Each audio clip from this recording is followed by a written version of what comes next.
Hello students, आज हम देखेंगे करंट अफेयर्स के टॉप क्वेश्चंस जो कि आज के दिन हमारे होने वाले हैं। तो आप सभी फटाफट से स्टार्ट हो जाइए और वन बाय वन देखते जाते हैं और आप साथ के साथ चेक करते जाना कि आपको कितने क्वेश्चंस के आंसर आते थे और कितने क्वेश्चंस के नहीं आते थे।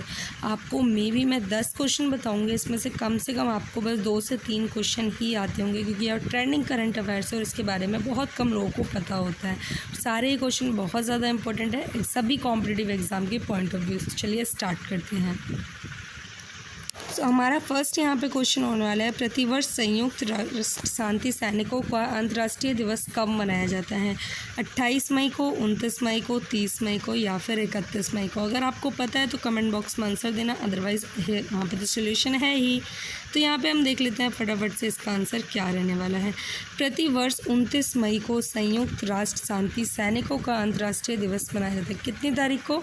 29 मई को संयुक्त राष्ट्र सैनिक के अंतर्राष्ट्रीय दिवस शांति स्थापना में वर्दीधारी और नागरिक दोनों तरह के लोगों का योगदान का सम्मान करने के लिए मनाया जाता है। किस लिए मनाया जाता है ये भी बताया गया है। संयुक्त राष्ट्र शांति सैनिकों के अंतर्राष्ट्रीय दिवस 2024 की थीम क्या है? भविष्य के लिए फिट, एक साथ बेहतर निर्माण। क्या होता है इसमें? हर बार जो होता है थीम चेंज होता है, तो 2024 के अकॉर्डिंग अगर क्वेश्चन आता है तो 2024 का थीम ये रहने वाला है। नेक्स्ट हम यहाँ पे देखने वाले हैं क्वेश्चन हमारा, हाल ही में उज्बेकिस्तान के ताशकंद में आयोजित एशियाई चैंपियनशिप 2024 में भारतीय आर्म रेसलरों ने कितने पदक जीते हैं? कितने जीते हैं? 3, 4, 5 या फिर 7? देखते हैं फटाफट कितने पदक जीते हैं।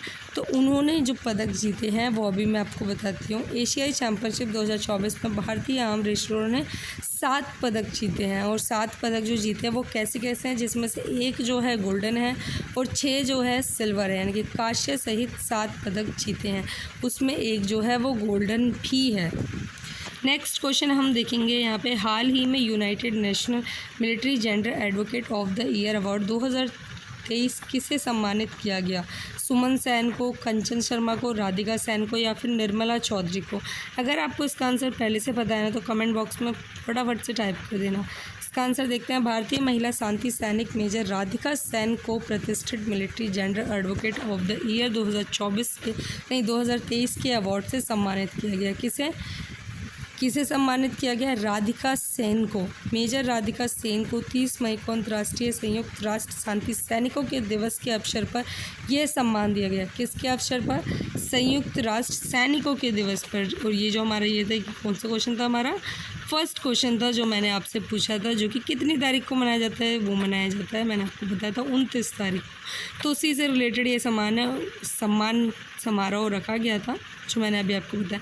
चलिए नेक्स्ट क्वेश्चन देते हैं, हाल ही में किस देश ने 2024-26 के लिए कोलंबो प्रोसेस की अध्यक्षता ग्रहण की है? कौन से देश ने की है 2024-26 के लिए? चीन ने, भारत ने, जापान में या फिर मलेशिया में? तो देख लेते हैं किसने हासिल की है फटाफट से। भारत में 2024-26 के लिए कोलंबो प्रोसेस की अध्यक्षता ग्रहण की गई है।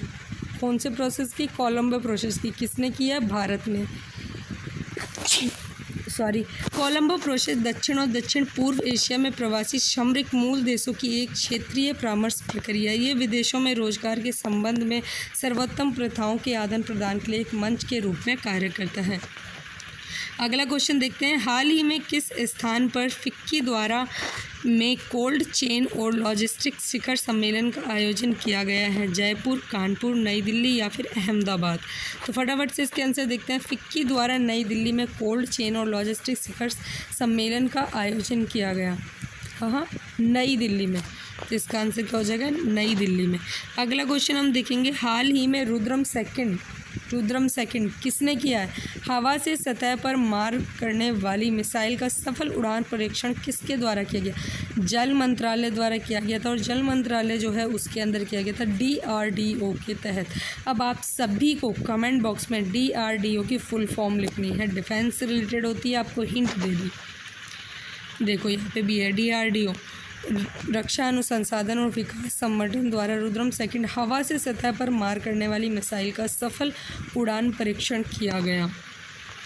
अगला क्वेश्चन हम देखेंगे, हाल ही में भारतीय राष्ट्रीय अभिलेखागार ने किस देश में प्रवासी अभिलेखाओं का पहला विदेशी डिजिटलीकरण किया है? किसने?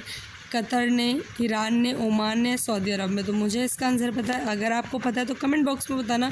फ़िलहाल मैं आपको बताती हूँ किसने किया है, ओमान ने। किस तरीके से किया है इसको भी सोल्यूशन में देखते हैं। भारतीय राष्ट्रीय अभिलेखागार में ओमान ने प्रवासी अभिलेखों का पहला विदेशी डिजिटलीकरण किया है। इस परियोजना का शीर्षक ओमान संग्रह, टाइटल क्या है, ओमान संग्रह। ये भी आपके काम का है, अगर इन केस क्वेश्चन आता है तो आपका प्रॉफिट हो सकता है। हाल ही में किस मंत्रालय द्वारा राष्ट्रीय बाल भवन में समर क्रेस्टर 2024 का उद्घाटन किया गया? शिक्षा मंत्रालय, गृह मंत्रालय, सामाजिक न्याय और अधिकारिता मंत्रालय और या फिर स्वास्थ्य और परिवार कल्याण मंत्रालय। फटाफट से इसका आंसर देखेंगे, किसके द्वारा उद्घाटन किया गया था? शिक्षा मंत्रालय द्वारा।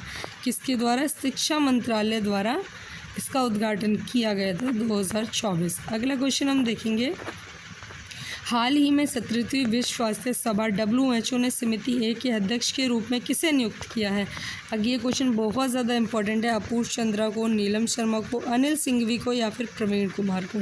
तो किसी फीमेल को किया था, वो फीमेल कौन है? अपूर्व चंद्रा या फिर नीलम शर्मा? तो इसका आंसर हो जाएगा अपूर्व चंद्रा। अपूर्व चंद्रा को WHO ने समिति ए का अध्यक्ष के रूप में नियुक्त किया है। तो आंसर में भी देख लेते हैं थोड़ा सोल्यूशन में। अपूर्व चंद्रा को 17वीं विश्व स्वास्थ्य सभा में समिति ए के अध्यक्ष के रूप में नियुक्त किया गया। विश्व स्वास्थ्य सभा की समिति ए की अध्यक्षता भारत करता है। इसका आयोजन 27 मई से 1 जून तक जिनेवा में किया जा रहा है। जिनेवा कहाँ है? स्विट्ज़रलैंड। हाल ही में लोकपाल के सचिव के रूप में किसे नियुक्त किया गया? हाल ही में अमित चौधरी को, रविशंकर वर्मा को, प्रदीप कुमार त्रिपाठी को या संजय कुमार शवानी को? तो इसमें IAS अधिकारी प्रदीप कुमार त्रिपाठी को लोकपाल के सचिव के रूप में नियुक्त किया गया। किसे? IAS अधिकारी को प्रदीप कुमार, नाम क्या था? प्रदीप कुमार को किया गया। तो ये थे हमारे आज के करंट अफेयर्स के कुछ इंपॉर्टेंट क्वेश्चन, जो कि आई नो आपको केवल 10 में से 4 से 5 ही आते होंगे। अगर ज़्यादा आते थे तो कमेंट बॉक्स में बताएं। और आपको ये सारे क्वेश्चन बहुत ज़्यादा इंपॉर्टेंट थे, ये नॉर्मल क्वेश्चन नहीं थे चलते फिरते कोई भी दे दें। ये करंट अफेयर्स के क्वेश्चन थे जो कि एक सिर्फ पढ़ने वाला बच्चा ही समझ सकता है। तो अगर ऐसी और वीडियोज़ आप देखना चाहते हैं तो चैनल को अभी फटाफट से सब्सक्राइब करें। मिलते हैं किसी और नई वीडियो के साथ, जब तक के लिए बाय बाय।